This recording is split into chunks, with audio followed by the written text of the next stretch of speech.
खरं तर मराठवाड्यामध्ये आत्ता जे काही झालेलं आहे ते कल्पनेच्या पलीकडचं म्हणता येईल असं आहे.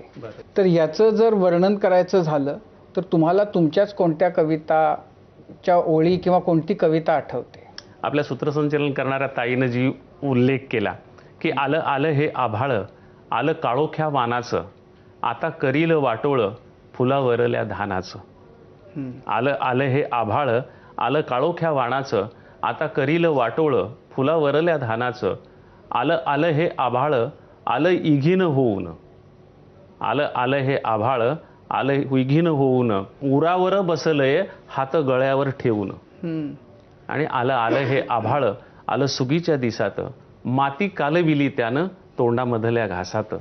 अशी परिस्थिती या वातावरणाची आहे. आणि योगायोगानं असे ज्याला काय म्हणू की आपण अतिवृष्टी वगैरे हे अधूनमधून होतच असतं. त्यामुळे ही माझी कविता तशी जुनी आहे, पण ह्या परिस्थितीचं ती वर्णन करणारी कविता आहे. आणि माझ्या लहानपणी असं एक समज होता की पावसाला पोळवलं तर पाऊस थांबतो म्हणून. पाऊस पोळवणे, पाऊस पोळवणे हा एक लोकविधी आहे पाऊस थांबवण्याचा. तर तो अंधश्रद्धा असेल, पण लोकांची श्रद्धा होती ती की पावसाला पोळवलं पाहिजे म्हणून.